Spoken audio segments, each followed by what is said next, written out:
Everyone, आज हम लोग बात करेंगे कि क्या-क्या तरीका है सीएसएस लिखने का एंड प्रायोरिटी का बात करेंगे, ठीक है? तो जल्दी से आते हैं वीएस कोड में। यहाँ पे एक मैंने फ़ोल्डर बना रखा है, उसके अंदर एक एचटीएमएल फाइल है एंड एक एमडी फाइल है। यहाँ पे स्टॉप कर रखा है हमने कि हम क्या-क्या डिस्कस करेंगे, ठीक है? एंड प्रायोरिटी भी डिस्कस करेंगे, यहाँ पे मैंने लिखा नहीं है लेकिन हम सीएसएस प्रायोरिटी भी डिस्कस करेंगे, ठीक है? Okay fine. तो इंडेक्स डॉट एचटीएमएल के अंदर बेसिक सा कोड है एंड बॉडी के अंदर एक फिलहाल h1 है, ठीक है? एंड यहाँ पे सीएसएस लिखने के 3 तरीके हैं, ठीक है? एंड वो है external CSS, internal CSS, inline CSS. अब थ्योरी बहुत हो गया, अब कोड लिखते हैं एंड इसको मैं क्लोज कर दूंगा एंड यहाँ पे मैं लिखूंगा स्टाइल एट्रीब्यूट की मदद से, ठीक है? एंड जब हम स्टाइल एट्रीब्यूट की मदद से सीएसएस लिखते हैं, तो उसको हम लोग बोलते हैं इन इनलाइन सीएसएस, ठीक है? क्योंकि हम इसी लाइन में लिख रहे हैं, उसी लाइन में लिख रहे हैं। अब देखिए ये जो H1 एलिमेंट है, इसी लाइन में हम लोग क्या कर रहे हैं, सीएसएस लिख रहे हैं। इसीलिए हम लोग इसको बोलते हैं इनलाइन सीएसएस। हर एक सीएसएस प्रॉपर्टी के बाद प्रॉपर्टी वैल्यू के बाद हमें सेमीकोलन देना है, ठीक है? एंड कलर हमने बोल दिया रेड, तो यहाँ पे आएँगे तो हमें मिल जाएगा रेड कलर, ठीक है? एंड यहाँ पे हम बोल देते हैं बैकग्राउंड कलर एंड यहाँ पे ब्लैक बोल देते हैं, ठीक है? इस तरीके से। सेव कर लिया हमने, यहाँ पे आएँगे, कलर हो गया बैकग्राउंड कलर, ठीक है? ब्लैक। ठीक है, तो ये था इनलाइन क्योंकि हम लोग इसी लाइन में सीएसएस कर रहे हैं, ठीक है? अब इसको करते हैं कमेंट। यहाँ पे एक H2 लेंगे एंड यहाँ पे मैं लिख दूंगा इसके अंदर please like share and subscribe, ठीक है? इस तरीके से यहाँ पे आएंगे तो हमें मिल जाएगा यहाँ पे ब्राउज़र पे please like share and subscribe and यहाँ पे आएंगे टाइटल के बाद यहाँ पे हम एक स्टाइल टैग लेंगे, ठीक है? एंड यहाँ पे मैं क्या करूँगा H2 को टारगेट करूँगा एंड यहाँ पे मैं CSS लिखूँगा। तो यहाँ पे मैं लिखूँगा कलर एंड ब्लू ले लेता हूँ मैं, ठीक है? एंड लाइट कलर लेते हैं थोड़ा, ठीक है? तो कलर मैं कौन सा लूँ? कलर एंड यहाँ पे थोड़ा-सा लाइट ले लेते हैं ये वाला, ठीक है? कलर ये लिया हमने एंड बैकग्राउंड कलर थोड़ा डार्क ले लेते हैं ताकि हमें दिखे। तो मैं डार्क ले लेता हूँ, ब्लू ले लेता हूँ, ठीक है? तो हमें दिखेगा। तो ये देखिए background colour blue and colour जो भी हमने लिया था, ठीक है? तो ये हो गया H2 के लिए स्टाइलिंग एंड जब हम लोग स्टाइल एलिमेंट के अंदर स्टाइलिंग लिखते हैं तो इसको बोलते हैं इंटरनल सीएसएस। इंटरनल क्यों? क्योंकि हम लोग एचटीएमएल फाइल के अंदर लिख रहे हैं, ठीक है? इसलिए इसको इंटरनल बोला जाता है। ये हो गया इंटरनल, ठीक है? Okay fine. अब जो तीसरा जो तरीका है उसको हम लोग बोलते हैं एक्सटर्नल, ठीक है? अब समझते हैं कि वो क्या होता है। तो यहाँ पे मैं डमी टेक्स्ट ले लूँगा, ठीक है? तो डमी टेक्स्ट अगर आपको लेना है तो आप पहले लोरेम लिखिए LOREM एंड उसके बाद जितना नंबर दीजिएगा उतना वर्ड आ जाएगा। तो यहाँ पे मैं 10 दे देता हूँ, ठीक है? तो 10 डमी वर्ड्स आ जाएँगे, ठीक है? यहाँ पे आ गया। अब मैं इसको सेव कर लेता हूँ, यहाँ पे आता हूँ, तो मेरे को ये पैराग्राफ दिखेगा, ठीक है? अब देखिए एक्सटर्नल सीएसएस लिखने के लिए हमें एक फाइल बनाना पड़ता है, ठीक है? हमें एक फाइल बनाना पड़ता है। नाम आप कुछ भी दे सकते हो, यहाँ पे मैं नाम दे दिया स्टाइल। लेकिन जैसे यहाँ पे एक्सटेंशन इसका HTML है, ठीक है? तो सीएसएस जब एक्सटर्नल सीएसएस हम लोग लिखते हैं, तो उसका एक्सटेंशन होता है डॉट सीएसएस, ठीक है? इस तरीके से हो गया डॉट सीएसएस एंड यहाँ पे आप आइए एंड यहाँ पे आप सीएसएस लिखिए, ठीक है? जैसे यहाँ पे आप लिख रहे हो सीएसएस, वैसे ही इस फाइल में लिखेंगे। जैसे हमने इंटरनल सीएसएस लिखा था, वैसे ही इस फाइल के अंदर एक्सटर्नल सीएसएस लिखेंगे, ठीक है? तो यहाँ पे आएँगे एंड यहाँ पे हम लोग लिखेंगे पी एंड सेलेक्ट कर लिया हमने कर्ली ब्रेसेस एंड यहाँ पे मैं लिखता हूँ कलर एंड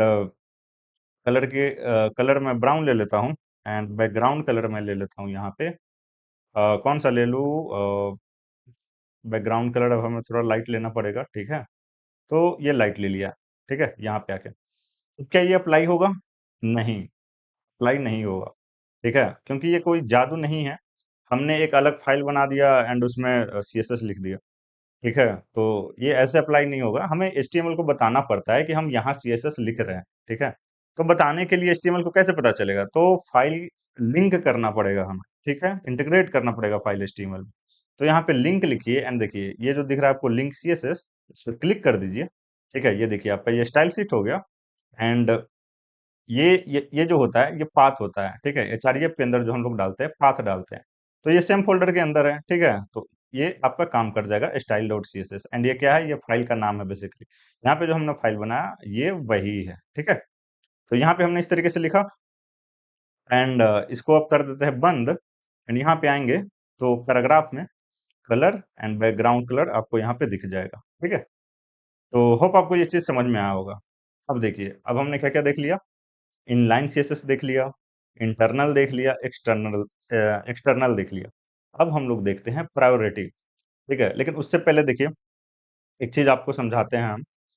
यहाँ पे देखिए, यहाँ पे हमने H2 के लिए स्टाइल किया है। ठीक है, एंड सॉरी, यहाँ पे H2 है एंड यहाँ पे हमने H2 के लिए स्टाइल किया है। ठीक है, अगर क्या हम लिंक के अंदर भी स्टाइलिंग कर दे, ठीक है, अगर सपोज यहाँ पे H2 एंड यहाँ पे मैं लिख देता हूँ कलर एंड वो कलर लिखता हूँ जो यहाँ पे नहीं है। ठीक है, या फिर यहाँ पे मैं कलर नहीं बैकग्राउंड चेंज करता हूँ। ठीक है, बैकग्राउंड एंड यहाँ पे है बैकग्राउंड ब्लू, यहाँ पे मैं ले लेता हूँ डार्क एंड ये ले लेता हूँ मैं। ठीक है, मेजेंडा।